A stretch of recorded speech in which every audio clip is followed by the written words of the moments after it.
ውድ የኢትዮጵያ የሕይወት ብርሃን ቤተክርስቲያን ምዕመናን አገልጋዮች እግዚአብሔር አምላክ ረድቶን ዛሬ ከኢትዮጵያ የሕይወት ብርሃን ቤተክርስቲያን ካሉ ክልሎቻችን ውስጥ አንዱ ክልል የአዲስ አበባ አካባቢ ያለው ክልል ነው።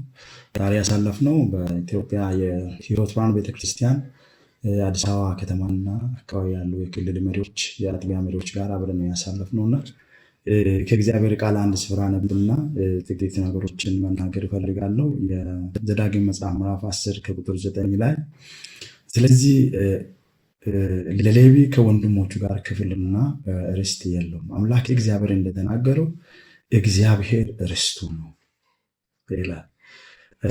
በዚሁ ከቁጥር 14 ላይ እነሆ ሰማያትን ምድርም ያለው ሁሉ የአምላክህ የእግዚአብሔር ነው። ከቁጥር 21 ላይ ዓይኖች ያዩትን እነዚህን ታላላቆችን የሚያስፈሩትን ነገሮችን ያደረገልህ እርሱ ክብርህ ነው፣ እርሱ አምላክህ ነው ይላል። እግዚአብሔር አምላካችንን ስናገለግል በቤተ ክርስቲያን ውስጥ እግዚአብሔር አምላክ የሥርዓት አምላክ ነው። እግዚአብሔር አምላክ የሚያኖር፣ እግዚአብሔር አምላክ የሚያከብር የዘላለም አምላክ ነው። ስለዚህ በእግዚአብሔር ቤት ውስጥ ስንኖር የምንኖረው ኑሮ የምናገለግለው አገልግሎት ከሁሉ በላይ በስርዓት ገብተን በስርዓት እንድንወጣ እግዚአብሔር ይፈልጋል። እግዚአብሔርን ማገልገል ደግሞ መታደል ነው። እግዚአብሔርን ማገልገል ክብር ነው።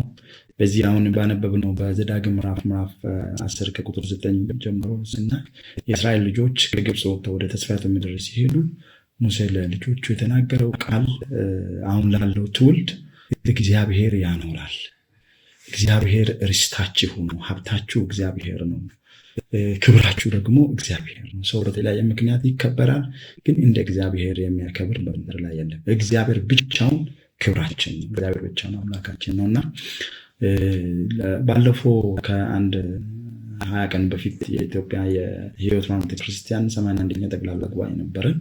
በዚህ በጠቅላላ ጉባኤ ላይ የነበረው ትልልቅ ውሳኔዎቻችን አንዱ ምንድነው?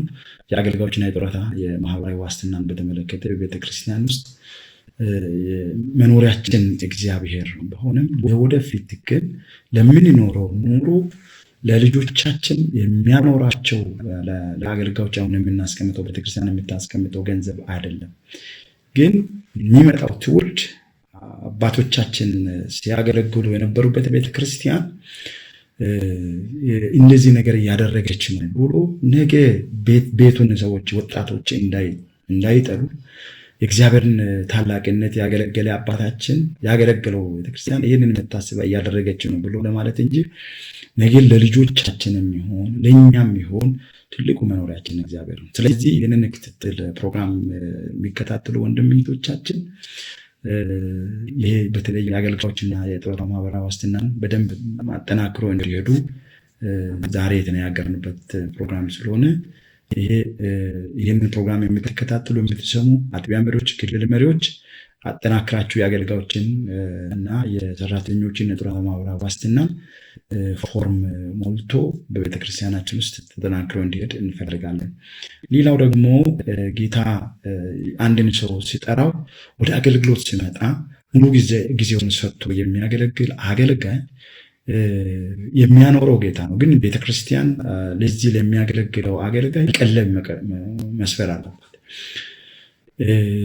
የሚያገለግልም አገልጋይ ተዘጋጅቶ ጸልዮ ለህዝቡ የሚበቃውን ምግብ መስጠት አለበት። ልቡ እንዳይከፈል ቤተክርስቲያን ደግሞ ለዚህ አገልጋይ ስም ብቻ አይደለም መስጠት ያለባት። ፓስተር የሚለውን ወይም አስተማሪ ወንጌል ላብ የሚለው ስም ብቻ ሳይሆን እሱ ቤተክርስቲያንን እግዚአብሔር በሰጠው ጸጋ ማገልገል አለበት። ቤተክርስቲያንም ደግሞ የዚህ የአገልጋይ ነገር ትኩረት መስጠት አለበት። የተደላደለ ኑሮ እንዲኖር በጣም ከሌሎቹ የተለየ ሰው እንዲሆን ሳይሆን በቂ ቢያንስ ለልጆቹ ለቤቱ የሚያስፈልገው ነገር ቤተክርስቲያን ማድረግ ትኩረት መስጠት ለሰው ህይወት ላይ ለአገልጋይ ህይወት ላይ ቤተክርስቲያን ትኩረት መስጠት አለባት የሚለው ነገር ዛሬ ተነጋግረናል። በተለይም አዲስ አበባ አካባቢ መሪዎቻችን ጋር አገልጋዮች ጋር የአገልጋይ ህይወት ከተያዘ የአገልጋይ ኑሮን ወደ ቤቱ ወደ ልጆቹ እያሰበ ቤተክርስቲያን ውስጥ ለመስበክም ለመጸለይም ለመዘጋጀትም ይቸገራል። ወይንም ቲቶ የመጣበትን አንድ ሰው አገልግሎቱን ወደዚህ ሲመጣ ሙሉ ጊዜውን ሰጥቶ መጋቢ ሆኖ ሲሾም ኢንጂነር ይሁን ቲቶ መምጣት አለበት። አስተማሪም ቢሆን ቲቶ መምጣት አለበት። ማለት ጌታ ጠርቶታል። እግዚአብሔርንም ማምኖ እግዚአብሔር ለዚህ ስራ ለይቶኛል ብሎ ከመጣ ነጋዴው ንግዱን ቲቶ ጴጥሮስ ቲቶ ነው የመጡት። ቲቶ መጥቶ ነው ማገልገል ያለበት። ሲመጣ ግን ቤተክርስቲያን የሱን ህይወት የሱን ኑሮ ትኩረት ሰጥታ ማገልገል ማሰብ ያስፈልጋል። በተለይም ከዚህ ጋር ተያይዞ አንዳንድ እየሰራ ቢያገለግል የሚል ነገር በቤተክርስቲያናችን መተዳደሪያ ደንብ ላይ የተጻፈ አንቀጽ አለ። ያ ማለት አንድ ሰው የፖለቲካውን መስራት ፖለቲካ ውስጥ ማገልገል ኃጢአት አይደለም።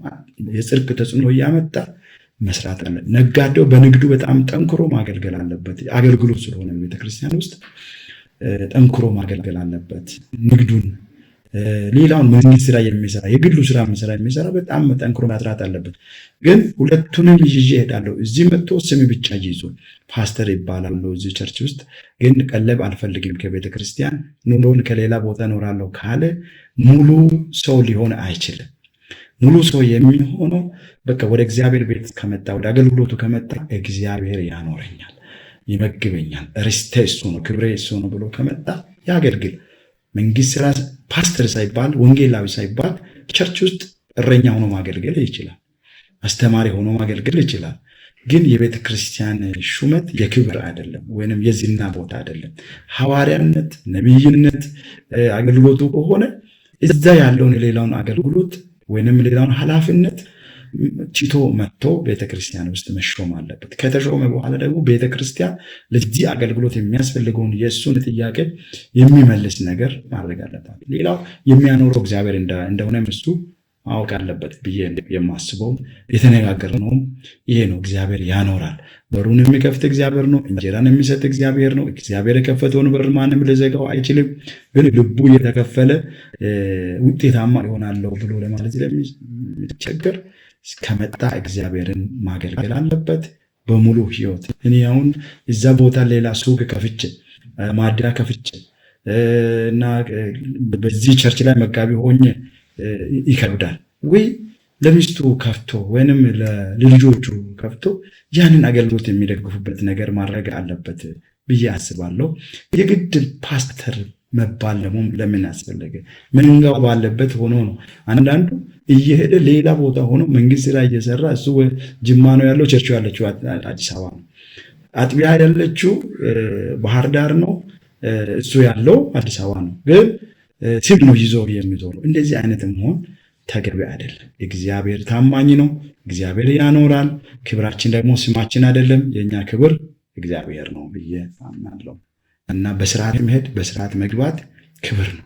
በሁሉ ነገር በቤተክርስቲያናችን ውስጥ አሰራርን ጠብቆ መሄድ ሁልጊዜ ያስከብራል ብዬ አስባለሁ። ቤቱ የስርዓት ቤት ነው። የእግዚአብሔር ቤት የስርዓት ቤት ስለሆነ ማለት ነው።